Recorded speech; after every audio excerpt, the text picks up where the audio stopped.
বাচ্চাটাও মরলো, এখন ডাক্তারও দেখাইলেন, এখন পরীক্ষা নিরীক্ষাও করলেন। কেন এই কাজগুলো আমরা প্রথমের দিকে করতে পারতাম না? একটা কথা শুধু মনে রাখবেন, একটা মা সুস্থ রাখলে একটা সুস্থ বাচ্চা পাবেন। স্ত্রী, আপনি কোনোদিন ওনাকে একটা ডাক্তার দেখান নাই বাবা? করিতোলা মঞ্জু ডাক্তার দেখাইছেন? তো মঞ্জু স্যারই তো হচ্ছে, ওনারা তো বলতেছে কারোর দেখান নাই। মঞ্জু স্যাররে কয়দিন দেখাইছেন? এই যে পরশুদিন নিয়ে গেছেন, এর আগে তো দেখান নাই। শুধু আলট্রা করাইছেন। আলট্রা করে আপনি কি দেখতেছেন? আলট্রা করায় কি দেখতেছেন বলেন? এটা কার শরীর সুস্থতা দেখতেছেন আপনি একটা আলট্রা করে? মায়ের না বাচ্চার? আপনি কার শরীর সুস্থ আছে কিনা দেখতেছেন? আলট্রা করাইলে মায়ের শরীর কেমনে দেখা যাবে? আলট্রা করাই তো আপনি বাচ্চা দেখতেছেন, বাচ্চা জীবিত আছে। কেন এখন কি সমস্যা হয়েছে? তাহলে কেন পাঠিয়ে দিল স্যার? কেন পাঠাইছে বলেন আমাকে? আবার আলট্রা করাইতে গেছেন, আলট্রা করাইতে গেছেন, পরে সমস্যা পড়ছে, কিন্তু বারে বারে কাজ দেখতেছেন আলট্রা করায়? বাচ্চা দেখতেছেন। আপনি তো মাকে দেখতেছেন না। মা যদি সুস্থ না থাকে, মা যদি ভালো না থাকে, তাহলে কি বাচ্চা ভালো থাকবে? এখন মা তো ভালো নাই, মা ভালো নাই, এজন্য বাচ্চা মারা গেছে। কথা কি বুঝাইতে পারছি? আপনি যদি বাচ্চা ভালো রাখতে চান, সেক্ষেত্রে আপনি মায়ের যত্ন নিতে হবে।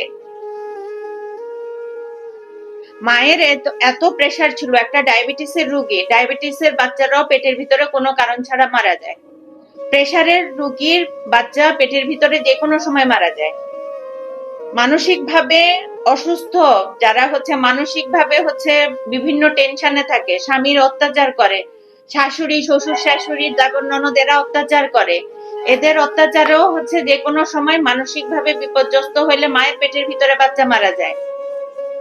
পুকুর পাড়ে গিয়ে ধপ করে পড়ে গেলে বাচ্চা পেটে মারা যায়। নানা রকম উল্টাপাল্টা ওষুধ খাইলে বাচ্চা পেটে মারা যায়। বাচ্চা নাড় পেঁচায় থাকলে বাচ্চা পেটে মারা যায়। কত কারণে বাচ্চাদের ক্ষতি হয়। এই যে বাচ্চাটা পেটে মারা গেছে, এই মা তো কি পরিমাণ অসুস্থ, তার ডায়াবেটিস, তার প্রেশার, তাকে একটাবার বাবা ডাক্তার দেখান নাই। তার রক্তের পরিমাণ কতটুকু সেটা করার নাই, তার রক্তের গ্রুপটা কি সেটা দেখেন নাই। সেটা ডায়াবেটিসের জন্য দেখাইছেন, আর কোনো কারণে তো দেখানো হয় নাই। তারা তো একজন গাইনি ডাক্তার দেখাইতে হইতো,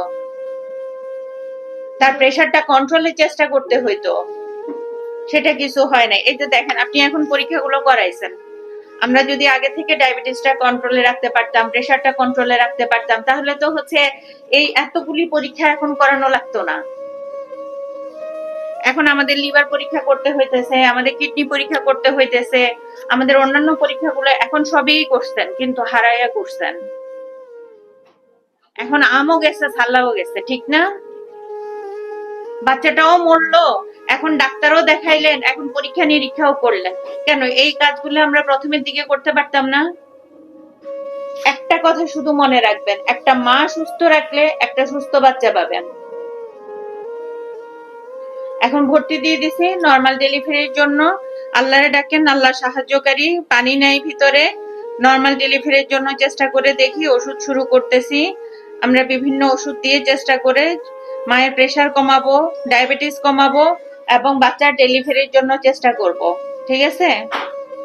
এই মাকে যদি আপনি আবার হচ্ছে বাড়িতে নিয়ে যান, যদি মায়ের হচ্ছে প্রেসার এরকম কন্ট্রোলে না রাখেন, তাহলে হচ্ছে যে কোনো সময় খিঁচানি উঠে মাকেও বাঁচানো যাবে না।